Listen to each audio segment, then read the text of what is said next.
हर हर महादेव। आज की live stream में सभी का स्वागत है। तो इतने में जुड़ने देते हैं सबको।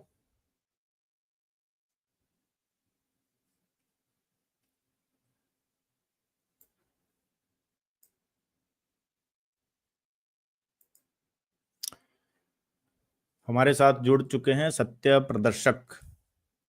तो आपका बहुत बहुत स्वागत है आज की लाइव स्ट्रीम में। नारायण शंकर जी। नमो नारायण, नमो नारायण। तो आज का हमारा टॉपिक वेदों में मूर्ति पूजा निषेध है या नहीं, इसके ऊपर है। तो उसमें हम जो आर्य समाज के लोग हैं उनको ये मौका देंगे कि वो साबित करें कि वेदों में जो है वो मूर्ति पूजा कहाँ पर निषेध है। हम ये नहीं कह रहे हैं कि मूर्ति पूजा वेदों ने बोला है कि मूर्ति पूजा करो, लेकिन मूर्ति पूजा निषेध कहाँ है, इसके ऊपर जो है वो आज की लाइव स्ट्रीम है। और इसमें जो भी जुड़ना चाहते हैं आर्य समाज के लोग वो भी जुड़ सकते हैं। अभी लिंक भी थोड़ी देर में शेयर किया जाएगा आपके साथ। और आपको ये साबित करना है कि वेदों में जो है वो कहाँ पर लिखा हुआ है मूर्ति पूजा का निषेध, और वो कौन सा रेफरेंस है, वो कौन सा मंत्र है, वो आपको बताना है कि किस मंत्र के बेस पे आप ये कहते हो कि यहाँ पर मूर्ति पूजा का निषेध है।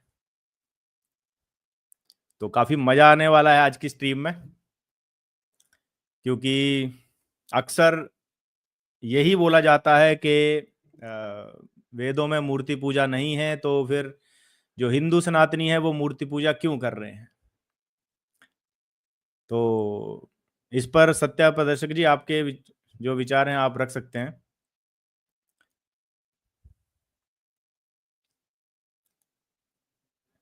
अगर आपको कुछ बोलना है तो आप जो है वो अपने विचार रख सकते हैं। जी, जी सर्वप्रथम सभी सुनने वाले व्यक्तियों को भगवान श्री शंकराचार्य विजय तेतराम नारायण। और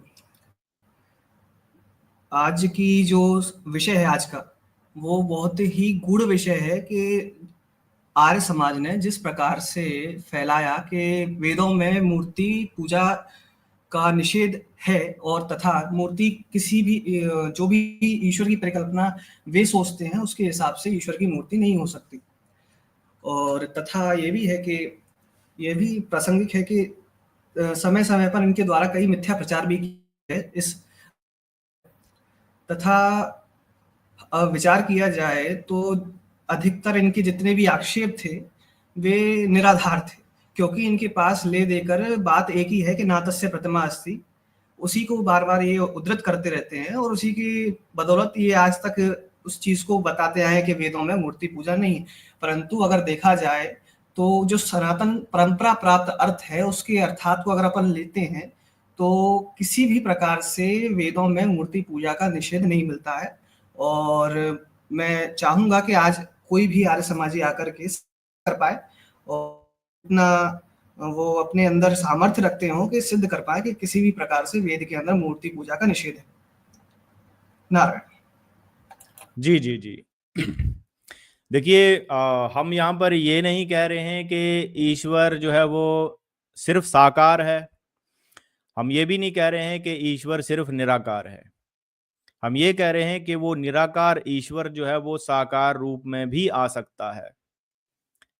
हम हमेशा, आपने सुना होगा, हम ईश्वर के आगे लगाते हैं कि ईश्वर जो है वो सर्वशक्तिमान है, सर्वगुण संपन्न है, ईश्वर सर्वज्ञ है, सर्वव्यापक है।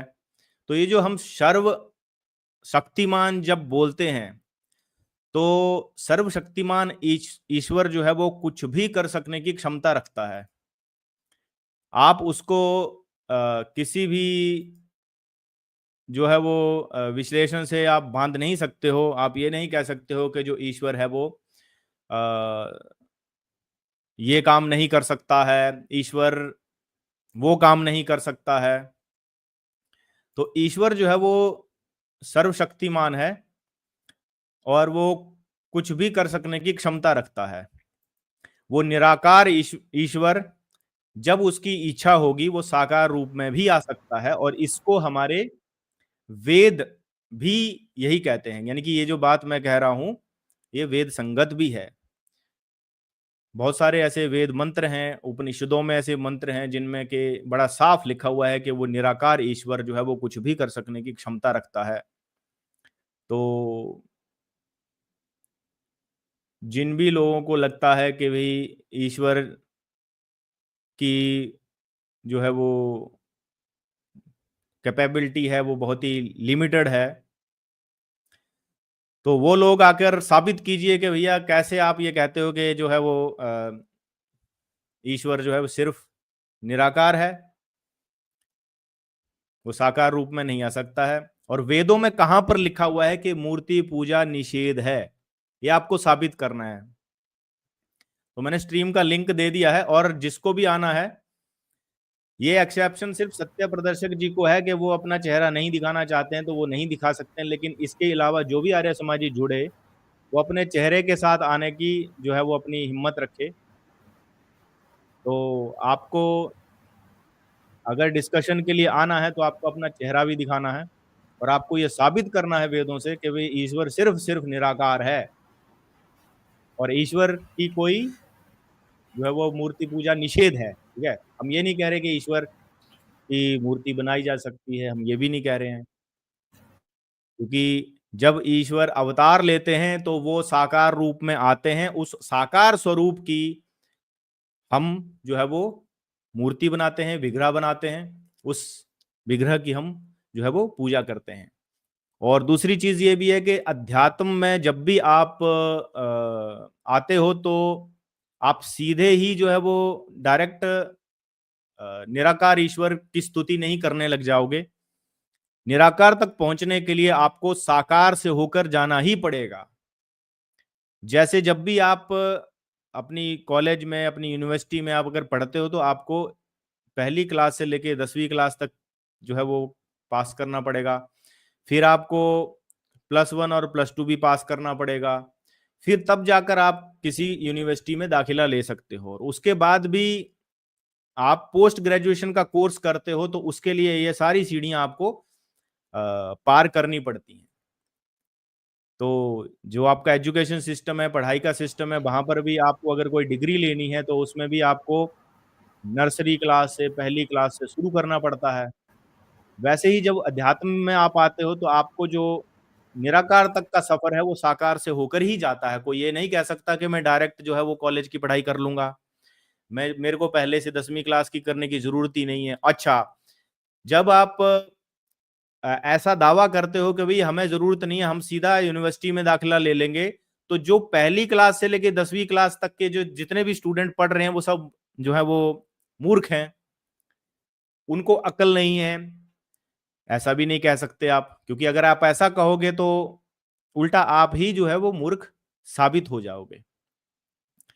तो जो भी ये कोई लल्लन यादव है ये कह रहा है मूर्खानंद, तो भैया अगर तेरे अंदर वाकई में हिम्मत है, दम है तेरे अंदर, तो आजा अपना चेहरा दिखा।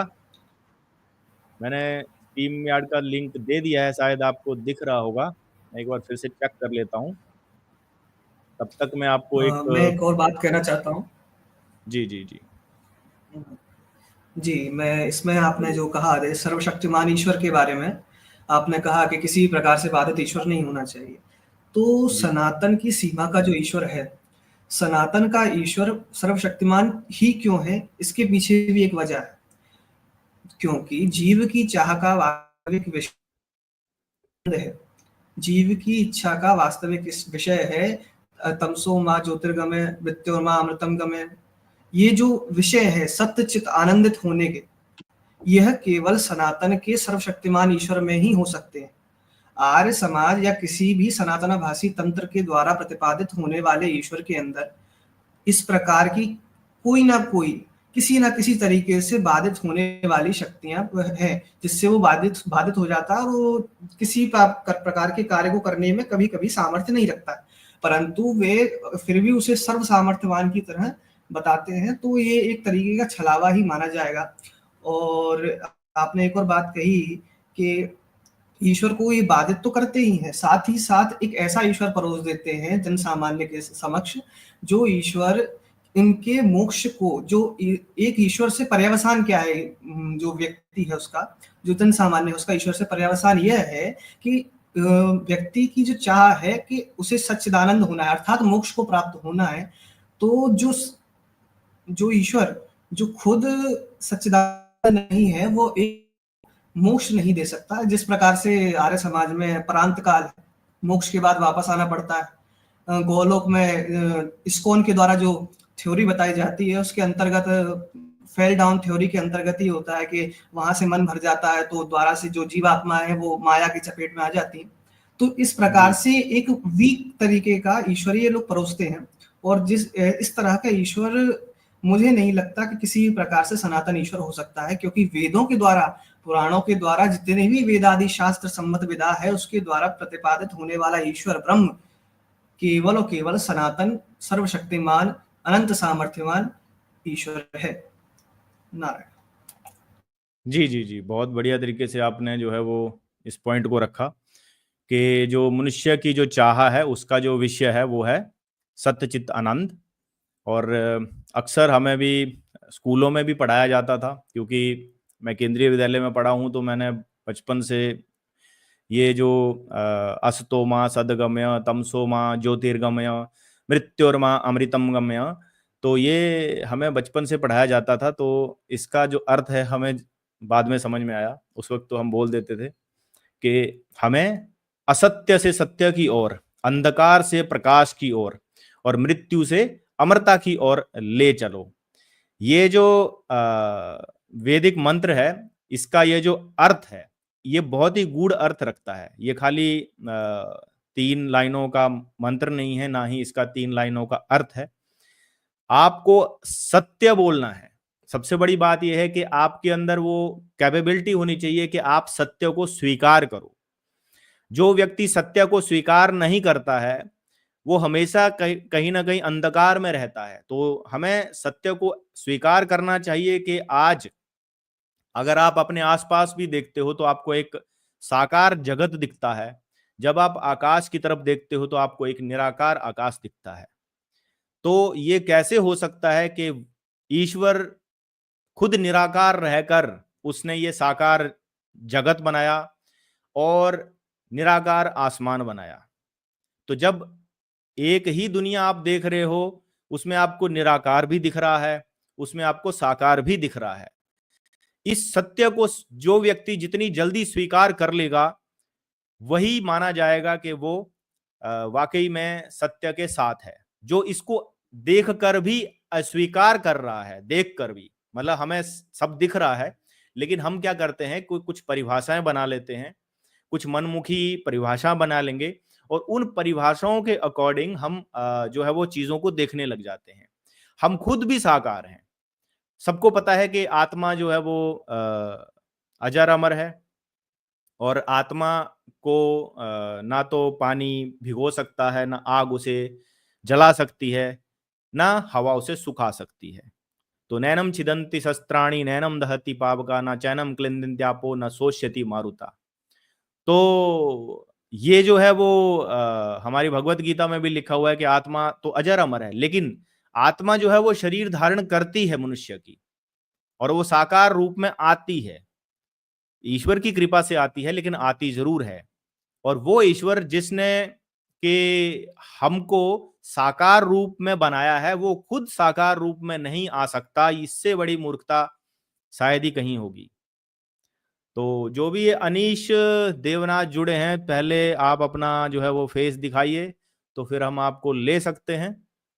और आपको ये साबित करना है कि ईश्वर जो है वो आपको साबित करना है कि वेदों में मूर्ति पूजा निषेध कहाँ पर है।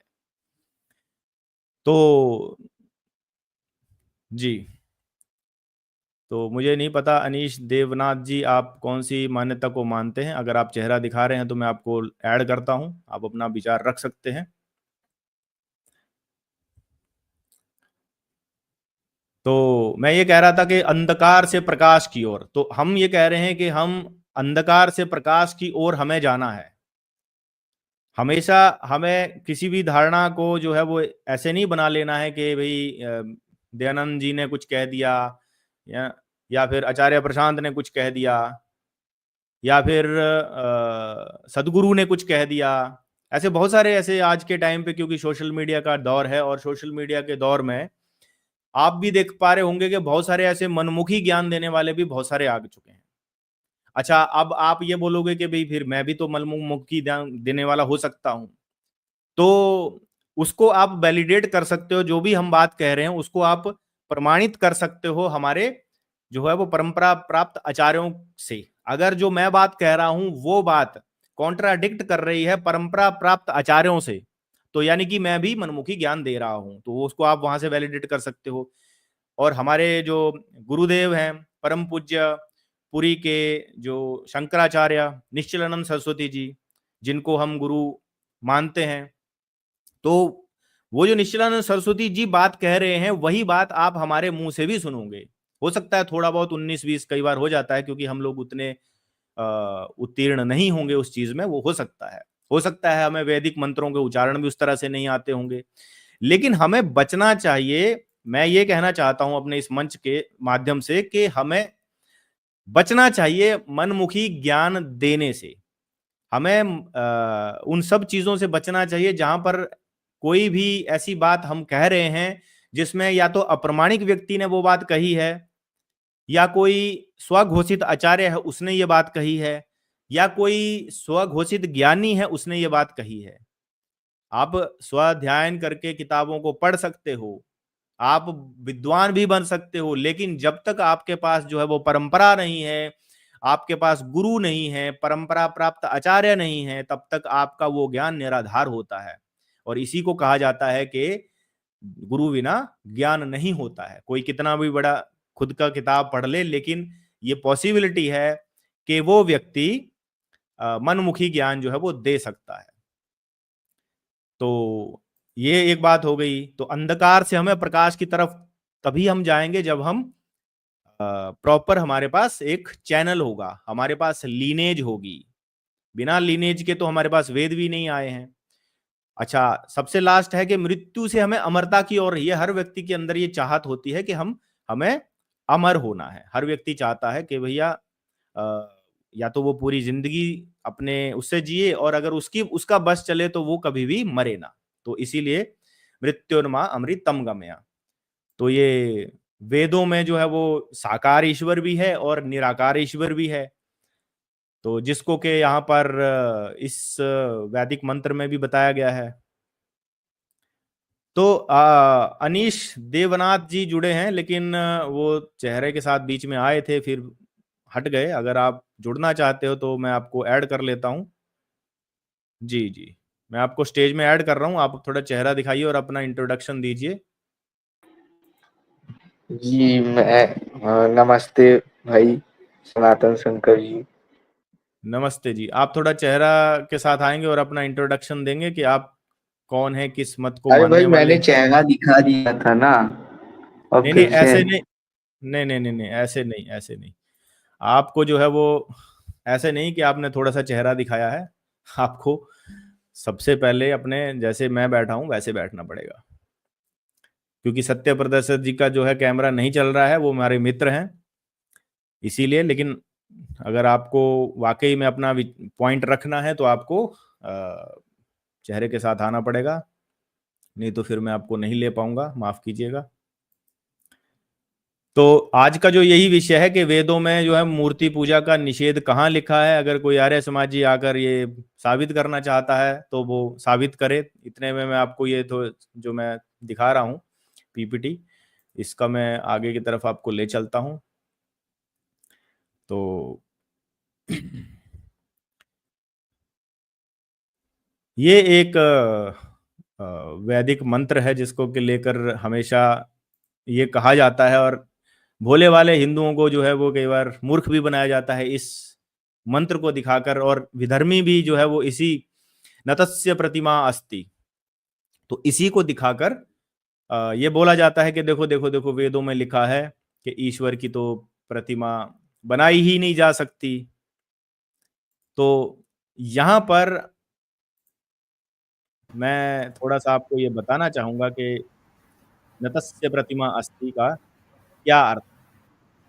ये अक्सर बोला जाता है कि भैया नतस्य प्रतिमा अस्ति का अर्थ है कि उसकी मूर्ति नहीं बनाई जा सकती। अब आप मेरे को एक चीज़ बताओ, वेद वेद ज्ञान क्या इतना छोटा हो गया कि वेद ज्ञान या वेद का मंत्र इस बात पे फ़ोकस करेगा कि कौन मूर्ति बना रहा है और कौन मूर्ति नहीं बना रहा है?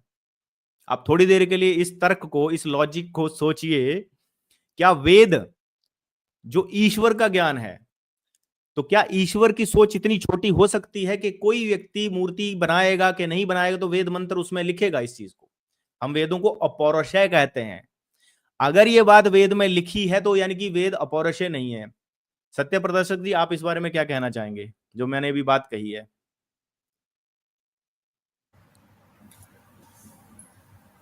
देखिए, ये जो वाक्य है, ये जो मंत्र का जो शब्द है, नातस्य प्रथमा अस्ति, ये जो विधर्म, ये जो जितने भी सनातनाभास तंत्र है, इसके द्वारा इसका दुरुपयोग तो कहीं ना कहीं तो किया ही गया है। आर्य समाज ने तो किया ही है, और जितने भी जो विग्रह को, श्री विग्रह को ठुकराते हैं ब्रह्म के, उन्होंने भी इसका भरपूर दुरुपयोग किया है। तथा जाकिर नायक जैसे विधर्मियों को तक को आर्य समाजियों के द्वारा ये जो वाक्य है इसका दुरुपयोग करने के लिए वैसे ही विरोध करते रहते हैं मुसलमानों का, परंतु जब जाकिर नायक इस जो वाक्य है इसे उद्धृत करता है तो इन्हें कोई दिक्कत नहीं है, क्योंकि एट द एंड वो इन्हीं की जो परिभाषा है और जिन्हीं का जो मंतव्य है उसकी सिद्धि कर रहा है। प्लस में बात ये है कि नातस्य प्रतिमा अस्ति, ये जो श्वेताशत्रोपनिषद का वाक्य है, इसके अपोजिट में देखा जाए तो श्वेताशत्रोपनिषद के 3-5 में ही रुद्रदेव की मूर्ति की बात भी की गई है। रुद्रदेव अपनी कल्याणकारी मूर्ति से कैलाश में बैठे हुए रुद्रदेव, आप मेरी ओर निहारिए। श्वेताशत्रोपनिषद में यह भी आता है, नातस्य प्रतिमा अस्ति। यह जो वाक्य है इसका अर्थ भी इनने मनमाना और अपने मनमुखी तरीके से कर लिया है। ये परंपरा प्राप्त अर्थ और भगवान आदि शंकराचार्य के भाष्य के अनुसार अगर देखा जाए तो इस नातस्य प्रतिमा अस्ति का मतलब वह यही करते हैं कि उस परमेश्वर के समान कोई नहीं है, उस परमेश्वर के जैसा, उस परमेश्वर के प्रतिमान कोई नहीं है। ऐसा नहीं कि उस परमेश्वर की कोई प्रतिमा नहीं हो सकती। इसी के अपोजिट में वेदों में एक जगह आया है कि सहस्त्र प्रतिमासी। जी जी, कई जगह कई उदाहरण मिलते हैं। और ये भी है कि ये वाक्य अपने आप में बहुत ही आज के समय में तो बहुत ही कंट्रोवर्शियल है, और आर्य समाज ने तो इसका बड़ा दुरुपयोग किया है। और इसका गलत, देखिए, कोई चीज का गलत उपयोग तब किया जाता है जब उसका परंपरा प्राप्त अर्थ ना लेकर के आप उसका मनमुखी अर्थ कर दें और उसके बाद उस मनमुखी अर्थ को इतना प्रचारित कर दें कि वही सत्य बन जाए। जी जी, नहीं, यहाँ पर मैंने जानबूझ के आप देख रहे होंगे, मैंने इसमें जानबूझ के जो अर्थ है ना प्रतिमा का, उसके मैंने 3 अर्थ जानबूझ के लिए हैं। क्यों? क्योंकि जब आप निघंटू में जाते हो तो निघंटू में प्रतिमा के 3 अर्थ भी निकल जाते हैं, ठीक है? समानता, मूर्ति और रूप। तो मैं चाहता तो रूप मूर्ति को हटा सकता था, लेकिन मैंने जानबूझ के 3 क्यों लिए? इसीलिए लिए ताकि ये बताया जा सके जितने भी लोग हैं आर्य समाजी हैं उनको, कि भाई एक शब्द के 3 अर्थ हैं, लेकिन आपने सिर्फ मूर्ति वाला अर्थ ही क्यों लिया? जबकि दयानंद जी से पहले कभी किसी ने भी प्रतिमा का अर्थ, इस वेद मंत्र का अर्थ ये नहीं लिया है कि ईश्वर की कोई मूर्ति नहीं बनाई जा सकती। ये तो एक बात हो गया कि किसी ने नहीं किया, किसी परंपरा प्राप्त आचार्य ने ये अर्थ किया ही नहीं। नंबर 2 पॉइंट ये है कि अगर ये कौन कर सकता है? ये वही व्यक्ति कर सकता है जिसे हिंदू सभ्यता से नफरत है, जिसे मंदिर या मूर्ति से नफरत है। तो वो क्या कर सकता है? व्यक्ति अपना मनमुखी अर्थ यहां पर जोड़ सकता है। वेद कभी ये कह ही नहीं सकता कि, या वेद में जो ईश्वर है वो ये कह ही नहीं सकता कि मेरी मूर्ति नहीं बनाई जा सकती, जबकि ईश्वर ने ये साकार जगत बना दिया, ईश्वर ने ही पत्थर, पेड़ और पहाड़ बना दिए। वो ईश्वर ये कैसे कह सकता है कि भाई मेरी जो है वो मूर्ति नहीं बना जा सकती? हाँ, ये जरूर कहा जा सकता है, जो ऋषि मुनियों ने ऑब्जर्व किया, कि भाई ईश्वर के साथ समानता नहीं है। ये अर्थ जो है वो हर एंगल से या हर दृष्टिकोण से सही लगता है, और ईश्वर की जो सर्वशक्तिमान वाली कैपेबिलिटी है उस पे भी फिट बैठता है समानता वाला, कि ईश्वर के साथ कोई समानता नहीं है। तो अगर मैं थोड़ा सा नीचे स्क्रॉल करूं तो आपको इसमें मैंने इसको निरुक्त और निघंटु के जो व्याख्यात्मक ग्रंथ हैं यास्काचार्य द्वारा रचित, उसके अनुसार भी मैंने इसका पद बाय पद यानी कि शब्द बाय शब्द जो है वो अनुवाद किया है। तो जैसे न, यहां पर न का वैदिक रूप है जिसका अर्थ है नहीं, तस्य हो गया उसकी, तो प्रतिमा का अर्थ हो गया प्रति प्लस मां धातु से बना है, तो इसका अर्थ है कि प्रति मतलब के समान, मां मतलब मापना या नापना। अतः प्रतिमा जो किसी के तुल्य हो, जो माप में समान हो या समान रूप हो, तो अस्ति है मतलब है। तो यहां पर एक चीज है कि तो प्रेजेंट टेंस की भी बात हो रही है यहां पर, तो ये कहा जा रहा है कि ईश्वर की कोई समानता नहीं है। नीचे इसका अर्थ भी निरुक्त के अनुसार ही दिया गया है। तो निरुक्त क्या कहता है कि प्रतिमा का अर्थ होता है तुल्यता, ठीक है, या समानता। अर्थात यहां प्रतिमा का अर्थ मूर्ति नहीं है, बल्कि कोई समान रूप या तुलना योग्य रूप है। तो अगर हम इसका पूरा जो अर्थ ये देखेंगे तो उस परमात्मा की कोई भी प्रतिमा नहीं है, मतलब उस परमात्मा के साथ कोई भी तुल्य वस्तु नहीं है, यानी कि समरूपता नहीं है। यानी कि आप जो है वो ईश्वर के साथ किसी को कंपेयर नहीं कर सकते हो। आप किसी को भी किसी मनुष्य को आप कंपेयर नहीं कर सकते हो, ठीक है, क्योंकि मनुष्य हो गया या कोई भी व्यक्ति हो गया जो अपने आप को कहे, जैसे हमारे पुराणों में भी बहुत सारी कहानियां जिसमें कि हिरण्यकश्यप जो है खुद को ईश्वर कहने लग गया था, रावण जो था खुद को ईश्वर कहने लग गया था, कंस जो था अपने खुद को ईश्वर कहने लग गया था। तो वो थे तो मनुष्य ही, लेकिन वो ये कहने लग गए कि भैया मैं तो ईश्वर से भी बड़ा हूँ। हिरण्यकश्यप को तो ऐसा हो गया था कि मुझे तो कोई मार ही नहीं सकता, मैं ही ईश्वर हूँ, मेरी ही पूजा करो। तो वहां पर यह कहा गया है कि ईश्वर के समान कोई नहीं है, और ये जो अर्थ है ये कोई मैं नहीं कर रहा हूं, निरुक्त और निघंटु के अकॉर्डिंग है। अच्छा, निरुक्त और निघंटु में तो 3 मीनिंग लिखी हैं, तो कौन बताएगा कि इसका सही मीनिंग क्या है? वो बताएंगे परंपरा प्राप्त आचार्य। तो अब यहां पर यह बात स्पष्ट होती है कि ईश्वर जो है वो अद्वितीय है, उसकी कोई उपमा नहीं है, उसका कोई दूसरा रूप नहीं है जिससे उसकी तुलना की जा सके।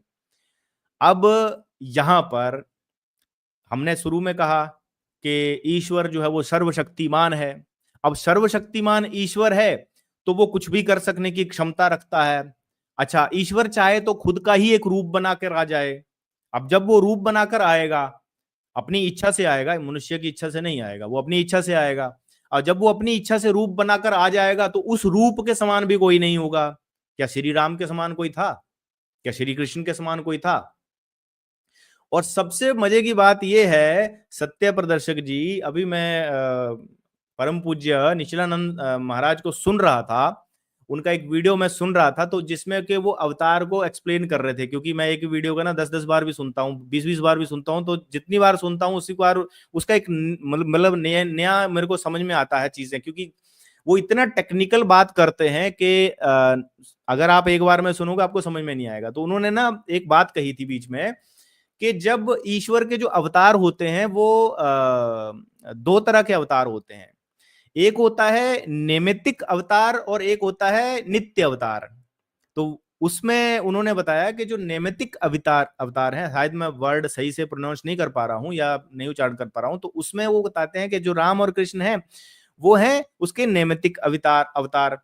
और जो नित्य अवतार हैं उसमें वो क्या करते हैं कि महापुरुष भेजते हैं। अब उसी महापुरुष के शब्द को जो ये आर्य समाज वाले लोगों ने ले लिया और बोलते हैं राम और कृष्ण महापुरुष हैं। चलो महापुरुष भी अगर मान लेते हैं उनको, तो फिर भी वो ईश्वर के ही अवतार हुए, क्योंकि ईश्वर के 2 तरह के अवतार होते हैं। या तो ईश्वर धर्म स्थापना के लिए मनुष्यों को ही प्रेरणा देते हैं सबसे पहले, जैसे श्री कृष्ण ने अर्जुन को प्रेरणा दी। हालांकि खुद ईश्वर अवतार के रूप में थे, लेकिन उन्होंने अर्जुन को भी प्रेरणा दी। अर्जुन को भी ये कहा कि तुझे भी अधर्म से लड़ना है, अधर्म को सहना नहीं है। भगवत गीता में अगर बात देखो तो वहां पर भी यही बात की गई है। तो वहां पर फिर मुझे वो चीज भी समझ में आ गई कि अच्छा ये बात भी है। और ये चीज किसने बताई हमें? परंपरा प्राप्त आचार्यों ने। क्या कोई इस तरह की गहरी बात कर सकता है? अच्छा, दूसरी बात, ईश्वर की जो सर्वशक्तिमान वाली कैपेबिलिटी है वो भी यहां पर फिट बैठती है, क्योंकि ईश्वर कुछ भी कर सकने की क्षमता रख रहा है यहां पर, वो लिमिटेड नहीं है। अच्छा, अब आप कुछ लोग ये कह सकते हैं कि भाई ईश्वर को ना जरूरत नहीं है, ये जैसे आर्य समाज के लोग भी कहते हैं कि भाई ईश्वर को आवश्यकता ही नहीं है अवतार लेने की। तो अगर आपकी बात को सही भी मान लिया जाए, तो फिर ये तो डिसाइड कौन करेगा कि मुझे आवश्यकता है कि नहीं आवश्यकता है? तो ईश्वर खुद डिसाइड करेंगे कि मुझे अब आवश्यकता है, मुझे अब आवश्यकता नहीं है। और जैसे आप कहीं भी जाते हो तो आपको पूछा जाता है कि आप जैसे भोजन कर रहे हो तो आपको पूछा जाता है कि आपको और क्या चाहिए? तो वो कहते हैं नहीं, मुझे अब और आवश्यकता नहीं है। ठीक है, जो जब ये वर्ड ये बोलते हैं ना, मुझे और आवश्यकता नहीं है, या आप मतलब भूख नहीं लगी है आपको, तो आप क्या कहोगे? मुझे भोजन की आवश्यकता नहीं है। लेकिन तब क्या होगा जब आपको भूख लगेगी? तब तो अब तक आवश्यकता आ जाएगी ना उसमें। तो यहां पर भी आपकी ही बात से आप ही का खंडन हो गया। जो आप कहते हो आवश्यकता नहीं है, जब भी आप ऐसा शब्द बोलते हो आवश्यकता नहीं है, तो ये एक प्रेजेंट की बात है, ये फ्यूचर की बात नहीं है। आप इसको ये नहीं कह सकते हो कि मुझे जिंदगी भर भूख नहीं लगेगी। ये आप कह सकते हो कभी कि भैया मैं जो है वो मुझे अभी भी भोजन की आवश्यकता नहीं है और मुझे जिंदगी भर भोजन की आवश्यकता नहीं पड़ेगी, मुझे जिंदगी भर जल की आवश्यकता नहीं पड़ेगी, अभी भी नहीं है आवश्यकता। ये पॉसिबल ही नहीं है। तो ईश्वर को फिर भौतिक संसार बनाने की भी आवश्यकता नहीं है। अच्छा, ईश्वर ने एक बार संसार बना दिया, अब दोबारा से उसको अब उस शॉर्ट पीरियड में आवश्यकता नहीं पड़ेगी, उसके लिए काफी जो कल्प बीतेंगे, है ना? और जब ये कहा जाता है कि जो एक दिन धरती भी जो है वो खत्म हो जाएगी, सूर्य भी जो है एकदम एक दिन खत्म हो जाएगा, विज्ञान के आधार पर भी अगर हम कहें तो ईश्वर ने जब एक बार सृष्टि बना दी, अब दूसरी बार इस सृष्टि कब बनाएगा? अंतराल के बाद। इस अंतराल के बीच में ईश्वर को आवश्यकता नहीं है, लेकिन जब आवश्यकता होगी क्या सब सृष्टि नहीं बनाएगा ईश्वर? तो आपकी जो बात है कि आवश्यकता नहीं है, वो यहां पर खंडित हो जाती है। तो मुझे ये समझ नहीं आता कि आर्य समाज के लोग किस आधार पर ये कुतर्क करते हैं कि ईश्वर को अवतार लेने की आवश्यकता नहीं है। तो वो कौन, अगर ईश्वर को हमेशा से ही कुछ आवश्यकता नहीं है, तो फिर तो संसार बनाने की भी आवश्यकता नहीं थी, लेकिन ईश्वर ने साकार रूप में इस पूरी सृष्टि को रचा। तो आप भी इस पर कुछ पॉइंट रखिए, ये क्योंकि बहुत इंपॉर्टेंट ये पॉइंट है आवश्यकता वाला, जिस पर अक्सर मैंने ये देखा है कि आर्य समाज के लोग इसी पॉइंट पर जो है वो कुतर्क करते आए हैं। जी जी, जी, बिल्कुल, बिल्कुल। ऐसा है, जैसे आपने बताया कि गुरुदेव के आप प्रवचन सुनते हैं। जी तो ये तो है ही कि गुरुदेव की जो भाषा है, भाषा शैली है, वो पूर्ण रूप से संस्कृत से प्रयुक्त है। संस्कृत के कई सारे शब्द उसमें होते हैं, तो जनसामान्य के लिए समझने में कई बार बड़ी दिक्कत होती है। तो जब गुरुदेव से पूछा गया था, तो उन्होंने बताया था कि मेरी आदत ही है, शुरुआत से जब प्रवचन देते थे स्वर्गीय ब्रह्मलीन श्री अखंडानंद सरस्वती जी के सामने भी, तब भी इसी प्रकार के शब्दों में भी भाषण दे।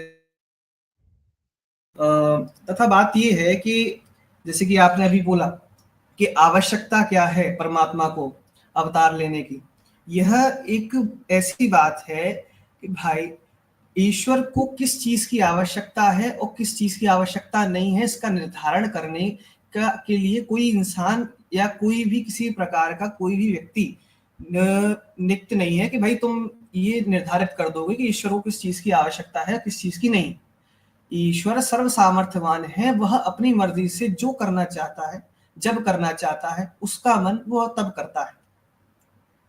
जब जब धर्म की हानि होती है, मैं अपनी माया को अधीन करके अपना सृजन करता हूं, ईश्वर की मर्जी है इसमें, है ना? और ये भी है कि जरूरत क्या है किसी चीज को करने की? अरे भाई, ईश्वर का मन है ना, आप उस पर ये नियम कैसे लगा रहे हैं कि उसे आवश्यकता ही नहीं है, उसका मन वह जो करना चाहे वो करेगा। नियम लगा देते हैं तो ईश्वर सीमित हो जाएगा। ईश्वर के सीमित होने के कारण ईश्वर फिर सर्वशक्तिमान सिद्ध नहीं होगा। इस कारण से वह ईश्वर, वेद का ईश्वर तो नहीं रहेगा, कम से कम ये है। जी जी जी जी बिल्कुल। और मान लीजिए सत्य प्रदर्शक जी, मैं आपको कहूं कि मैं आपके बारे में ना किसी तीसरे से बात कर रहा हूं, और मैं ये कह रहा हूं कि जी जो ये सत्य प्रदर्शक जी हैं, इनको ना भोजन की आवश्यकता नहीं है, तो क्या मैं आपके बिहाफ पे ये बात बोल सकता हूं किसी को? अगर मैं आपके बिहाफ पे ना, बिना आपसे पूछे, बिना आपसे आपकी राय लिए या आपकी जो मनोस्थिति है उसको जाने, बिना आपसे पूछे, क्या मैं ये तीसरे व्यक्ति को अगर बोलूंगा कि भाई इनको ना भोजन की आवश्यकता नहीं है, ये आजीवन जो है वो भूखे ही रहते हैं, तो अगर मैं ऐसा बोलूंगा तो मैं सामने वाले की नजर में कुछ, वो बोलेगा यार तू क्यों बोल रहा है भाई, जिसको भूख लगी है या जिसको भोजन की आवश्यकता है वही बात करेगा ना, तुम इसके बिहाफ पे बोल क्यों रहे हो? अगर तुम बोल रहे हो तो तुम्हें क्या पता उसके मन में क्या है? हो सकता है कि उसकी भोजन की इच्छा हो, तो ये बोलना तो मूर्खता ही कही जाएगी कि ईश्वर को आवश्यकता नहीं है, और ये हम डंके की जो चोट पे कहते हैं। तो अभी तक आर्य समाज जी कोई आया नहीं है, आ जाओ, चेहरे के साथ आना पड़ेगा, अपनी सबसे पहले आपको आइडेंटिटी बतानी पड़ेगी कि आप कौन हो, और इसमें बिना चेहरे के आपको नहीं बैठना है। अब जब जी, मैं कमेंट पे आता था तो ये बड़े बड़े मतलब बड़े कमेंट करते थे कि हम तेरे को शास्त्रार्थ की चुनौती देते हैं, आ जाओ भैया शास्त्रार्थ कर लो। अब क्यों नहीं आ रहे हो? अब एक लिख रहे हैं ये धर्म और ब्रह्मांड, आ जा भाई। क्या लिख रहा है कि क्या सनातन शंकर द्वारा प्रतिपादित ईश्वर मर सकता है हमेशा के लिए? भैया अगर ऐसा होगा तो फिर सृष्टि नहीं बनेगी ना। और ईश्वर, नहीं, आप कह रहे हो ईश्वर मर सकता है, तो ईश्वर अवतार रूप में आता है ना, और अब आपको मर के भी दिखाता है। ईश्वर निराकार में नहीं मर सकता है, लेकिन वही ईश्वर साकार रूप में आता है और आपको मर के भी दिखाता है। लेकिन ईश्वर को कोई भी व्यक्ति, कोई भी अधर्मी मार नहीं सकता है। ईश्वर खुद अपनी इच्छा से ही अपना शरीर लेकर आते हैं, अपनी इच्छा से ही शरीर छोड़कर जो है वो फिर निराकार में चले जाते हैं। तो आपकी ये बात तो यही खंडित हो गई। तो ऐसे से मैं ये इसमें लिख, थोड़ा ऐड करना चाहता हूँ। जी जी जी जी जी, इसमें ऐसे एक पॉइंट है कि इसमें व्यवहार और परमार्थ का अंतर समझ लेंगे तो दोनों ही बातों का पर्यवसान निवृत्ति हो जाएगी कि व्यवहार और परमार्थ, व्यवहार का ईश्वर मनुष्य की तरह ही व्यवहार का, जो एक मनुष्य किसी मनुष्य के साथ व्यवहार करता है उस प्रकार से व्यवहारिक हो जाता है।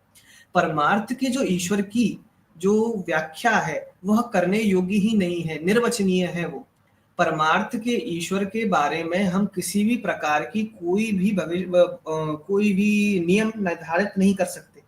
परमार्थ का ईश्वर, परमार्थ में जो ईश्वर है वह हम ये नहीं कह सकते कि भाई तुम्हें ये इसकी इच्छा हो सकती है कि नहीं हो सकती, तुम ये कर सकते हो नहीं कर सकते। अरे ईश्वर जो कर सकता है वो सर्वशक्तिमान है, वो कुछ भी कर सकता है, परंतु आप तो कम से कम नहीं कह सकते जो परमार्थ का ईश्वर है कि तर्क में ना आने वाली स्थिति का ब्रह्म है, वो तर्क में नहीं आ सकता। आप कैसे कह सकते हैं कि कोई चीज कर सकता है कोई चीज नहीं कर सकता है? तो किसी चीज का निर्धारण हो गया, नियम अप्लाई करना हो गया, ये बिल्कुल इस तर्क संगत तो बिल्कुल भी नहीं है। जी जी, बिल्कुल बिल्कुल। तो यहाँ पर ये बोलना बिल्कुल निराधार है कि ईश्वर मर सकता है, ठीक है। हाँ, साकार में आकर वो सारी चीजें आपको करके दिखाता है। श्री रामचंद्र जी ने आपको सारी चीजें मर्यादा में रहकर भी दिखाया। क्या कोई मनुष्य आज तक श्री राम जी की तरह मर्यादा में रह पाया है? नहीं रह पाया। क्या कोई श्री कृष्ण की तरह जो है वो रह पाया है? नहीं रह पाया। और आर्य समाज के लोग ये भी कहते हैं कि वो श्री कृष्ण जी की भगवत गीता को नकारते हैं, जबकि जो भगवत गीता का एक एक शब्द, एक एक श्लोक वेद संगत है, वो भी हम प्रूव करेंगे। लेकिन आज का जो विषय है वो यही है कि आप ये साबित कर दीजिए कि वेदों में कहां पर मूर्ति पूजा का निषेध है। अच्छा, अगर इस जो मैं ये मंत्र दिखा रहा हूं, नतस्य प्रतिमा अस्ति, अगर आप इसको भी ले लेते हो कि भैया इसके अकॉर्डिंग आप ये कहते हो कि यहाँ पर मूर्ति पूजा का निषेध है, तो यहाँ तो निषेध तो नहीं लिखा गया है। यहाँ पर अगर आप बोलते, आपके हिसाब से, अगर आपके अकॉर्डिंग हम ये मान लेते हैं कि ईश्वर की मूर्ति नहीं है, ये बोल दिया, तो मूर्ति नहीं है तो इसका यह अर्थ भी नहीं है होगा कि वे मूर्ति बनाई नहीं जा सकती। इसका अर्थ हमें यही लेना पड़ेगा कि ईश्वर के साथ किसी की तुलना नहीं की जा सकती है, तभी जो है इसका अर्थ भी सार्थक होगा। मैंने इसको मतलब हर तरीके से जो है वो निरुक्त के अकॉर्डिंग भी समझा और निरुक्त और निघंटु के अकॉर्डिंग भी एक-एक शब्द का मैंने वो चीज़ जब समझी, तो मुझे ये लगा कि अगर हम यहाँ पर मूर्ति फिट करेंगे इस अर्थ में, इस अर्थ का, इस शब्द का जो अर्थ है नतस्य प्रतिमा अस्ति में, अगर हम यहाँ इसका मूर्ति शब्द लेंगे, अब इसको अगर थोड़ा-सा मैं अब नीचे करूँ तो मैंने जो इसमें लिखा है कि प्रेजेंट टेंस है इसमें। तो यहाँ पर प्रेजेंट टेंस होने की वजह से अगर आप इसमें मूर्ति शब्द ले आओगे तो इसका अर्थ ही डिफरेंट हो जाएगा। जैसे कि मैंने एग्जांपल दिया कि मैं अगर ये मानूं कि ईश्वर की कोई भी प्रतिमा नहीं है, इसका ये यही अर्थ हम लेंगे। इसमें ये नहीं है कि ईश्वर की मूर्ति नहीं बनाई जा सकती है, दोनों डिफरेंट बातें हैं। एक अर्थ ये है कि ईश्वर की कोई मूर्ति नहीं है, इसका आप दूसरा अर्थ ये ले ही नहीं सकते कि ईश्वर की मूर्ति बनाई ही नहीं जा सकती। ईश्वर की मूर्ति बनाई ही नहीं जा सकती। अगर आप इस शब्द को संस्कृत में लिखोगे तो वो डिफरेंट आना चाहिए, उसमें ऐसा बनाई ही नहीं जा सकती। अब शक्ति शब्द आप जानते होंगे कि अगर अंग्रेजी के हिसाब से देखा जाए तो वो शुड आता है कि नहीं, ये चाहिए, है ना, शुड आता है ना, चाहिए, या बनाई नहीं जा सकती तो कुड आएगा, है ना। जबकि इस मंत्र में ऐसा कहीं भी नहीं है कि ये वेद मंत्र ये कह रहा है कि ईश्वर की मूर्ति बनाई ही नहीं जा सकती, ऐसा नहीं कह रहा है। ईश्वर की कोई मूर्ति नहीं है। अब है तो वो प्रेजेंट टेंस में आ गया। जब आप ये कहते हो कि ईश्वर की कोई मूर्ति नहीं है, तो यानी कि भविष्य में हो सकती है या भूतकाल में हो सकती है, अगर आप वहां पर मूर्ति अर्थ लेते हो।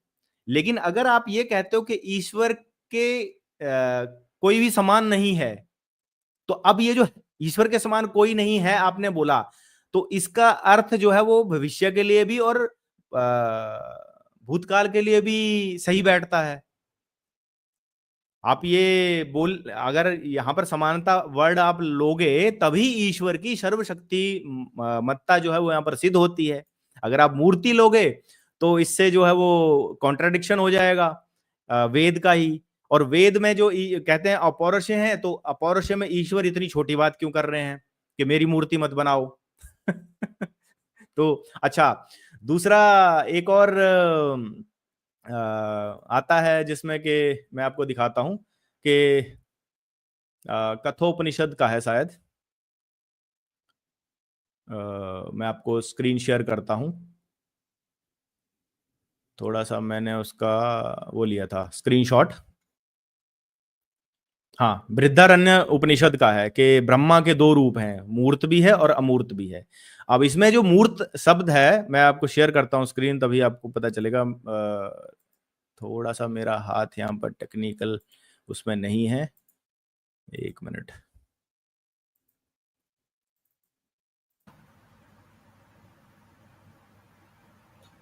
यहाँ पे एक व्यक्ति कमेंट कर रहा है कि ईश्वर जो अद्वैत का ईश्वर है वो परमार्थ में बाधित हो जाता है, इसलिए मैं ईश्वर को मतलब वो ईश्वर नहीं। इस बात को ऐसे समझिए कि देखिए व्यवहार और परमार्थ में अगर आपने किसी ईश्वर को व्यवहार में ईश्वर मान लिया तभी परमार्थ की सिद्धि होगी। अगर आपके ईश्वर के परमार्थ में बाधित होने की वजह से आप व्यवहार के ईश्वर को नकार नहीं सकते। अगर आपने व्यवहार में ईश्वर उसे मान लिया, परमार्थ का ईश्वर तभी सिद्ध होगा। अगर आपको आप परमार्थ के ईश्वर के हिसाब से व्यवहार के ईश्वर को नकार नहीं सकते। व्यवहार में ईश्वर सर्वशक्तिमान है, परमार्थ में वो नहीं मर सकता, परंतु व्यवहार में वो मर के भी दिखा सकता है। व्यवहार में वो ऐसा पत्थर भी बना सकता है जिसे वो खुद ना उठा पाए, परंतु उसका एक ना एक स्वरूप ऐसा शेष रह जाएगा जिसकी वजह से वह उस पत्थर को उठा सके। वह व्यवहार में अनेक ईश्वर भी बना सकता है, परमार्थ में वह एक ही है। वह व्यवहार में कुछ भी कर सकता है, परंतु परमार्थ में वह कुछ ऐसी चीजें हैं जैसे कि परमार्थ का ईश्वर, देखिए तभी तो कहते हैं कि परमार्थ का ईश्वर निर्वचनीय है। इसी वजह से परमार्थ का जो ईश्वर है आप उसे नकार नहीं सकते, क्योंकि आपने व्यवहार के ईश्वर को आप नकार नहीं सकते क्योंकि वो परमार्थ में बाधित है। क्योंकि आपने परमार्थ को स्वीकार तब किया जब आपने उसे व्यवहार में ईश्वर मान लिया। इस चीज को ऐसे समझिए। और ये सिर्फ प्रकार के कुतर्क ना ही करें तो अच्छा है, ये कुतर्क होते हैं, इनमें कोई तर्क नहीं। बिल्कुल बिल्कुल। और जो बृहदारण्यक उपनिषद है, इसमें भी लिखा हुआ है कि ब्रह्म के दो रूप हैं।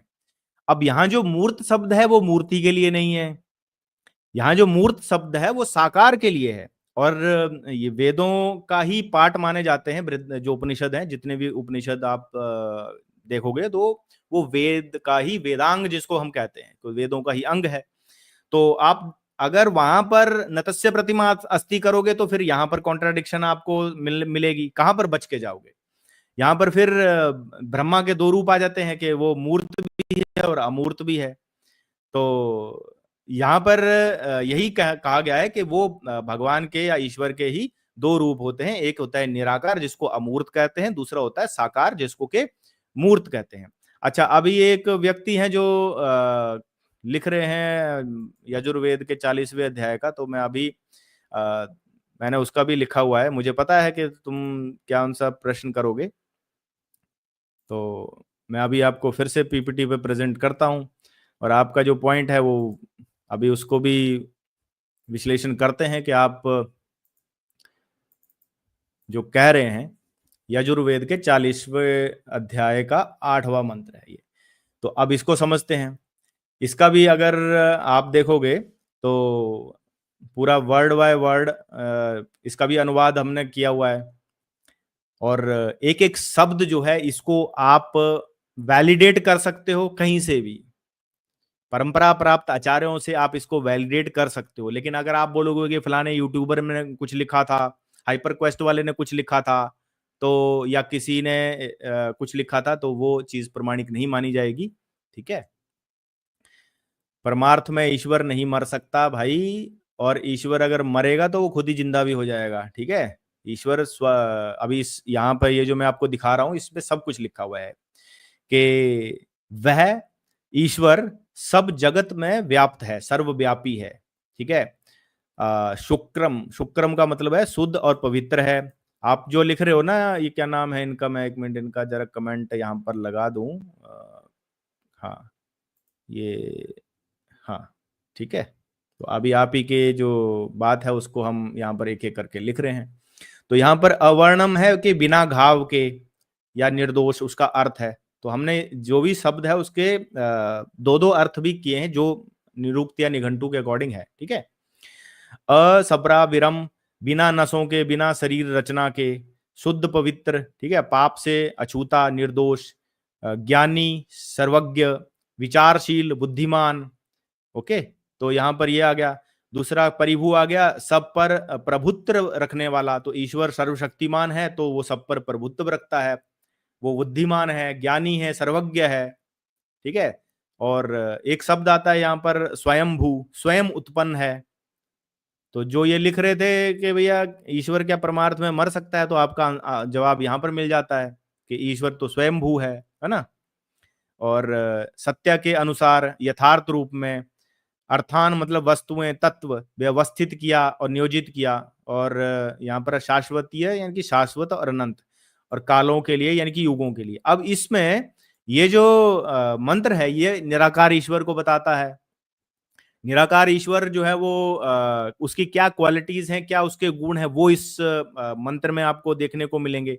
लेकिन आप ये इस मंत्र के, मैं ये या कहीं पे लिखा हुआ है कि भैया मैं साकार रूप में नहीं आ सकता हूं, आप दिखा दीजिए हमें। जैसे आप ये कहते हो ना कि भैया हमें ये दिखाओ एग्जैक्ट हूबहू शब्द, यहाँ पर कहाँ लिखा हुआ है? यहाँ तो ईश्वर की जो क्वालिटीज है वो बताई गई है कि ईश्वर जो है वो ज्ञानी है, कवि है, विचारशील है, बुद्धिमान है, स्वयंभू है, सत्य के अनुसार है, यथार्थ है, वो शुद्ध है, पवित्र है, बिना नसों के है, बिना शारीरिक रचना के है। तो अब जब आप आत्मा की बात करते हो तो आत्मा के साथ भी ऐसा ही है। तो मनुष्य के अंदर जो आत्मा है वो भी सेम क्वालिटी की है। आत्मा की नस नाड़ी नहीं होती, आत्मा को घाव नहीं हो सकता। नैनम छिदंती शस्त्राणी, नैनम दहती पावका, न चैनम क्लंदन्त्यापो, न शोष्यति मारुता। ये क्यों कहा गया है? ये इसीलिए कहा गया है कि आत्मा को न तलवार काट सकती है। अगर तलवार काट सकती तो फिर वो नसनाड़ी वाली होती, लेकिन तलवार काट ही नहीं सकती। और ईश्वर या परमात्मा के लिए ये जो पूरा का पूरा ये यजुर्वेद के 40वें अध्याय का मंत्र है। तो फिर आप यहाँ पर कुछ भी साबित ये नहीं कर सकते हो साबित इससे कि ईश्वर सिर्फ निराकार है। ये तो हम भी कह रहे हैं कि ईश्वर जो निराकार भी है वो ईश्वर साकार भी है। ठीक है, तो कोई दूसरा आप दावपेच खेलिए, यहाँ पर आपका जो है नहीं चलेगा। और कोई राम अखिलेश करके जुड़े हैं, अगर आपको वाकई में अपने विचार रखने हैं तो आपको जो है वो अपना चेहरा दिखाना पड़ेगा भैया। अगर आप चेहरा दिखा रहे हो तो मैं आपको ऐड करता हूँ, नहीं दिखा रहे हो तो फिर आपको नहीं ऐड किया जाएगा। जी राम मैं कुमार। जो आपने बात कही, मैंने आपसे जो बात की उसमें कुछ ऐड कर देता हूँ। जी जी जैसे कि आपने कहा कि ये जो मंत्र ये व्यक्ति उद्धृत कर रहा है बार बार, इसके अनुरूप बात की जाए तो इस मंत्र में बात की गई है ईश्वर के परमार्थिक स्वरूप की। परमार्थ में ईश्वर जो स्वरूप है वो निराकार है, इसलिए उसकी नसनाड़ी नहीं है, वो किसी भी प्रकार से तर्क में आने वाला तर्कशील नहीं, परंतु वह साकार भी हो सकता है क्योंकि यह उसकी सर्वशक्तिमत्ता सिद्ध करता है। जिस प्रकार जो ईश्वर है वह भी अजन्मा है और जो आत्मा है वह भी अजन्मी है। जिस प्रकार आत्मा शरीर धारण कर सकती है तो ईश्वर क्यों नहीं कर सकता? अगर अजन्मा शब्द बाधा बन रहा है कि ईश्वर के लिए अजन्मा शब्द आ चुका है कि वह अजन्मा है, तो वो शरीर धारण नहीं करेगा, तो आत्मा के लिए भी अजन्मा शब्द आया है कि आत्मा अजन्मा। तो बिल्कुल बिल्कुल बिल्कुल उसी प्रकार से ईश्वर जो परमार्थ का ईश्वर है वह व्यवहार में आ सकता है शरीर धारण करके, जिस प्रकार से आत्मा जो कि तर्क में नहीं आती, नस नाड़ी से रहित, किसी भी प्रकार से, हर प्रकार से निराकार, वह भी शरीर धारण कर सकती है। बिल्कुल बिल्कुल।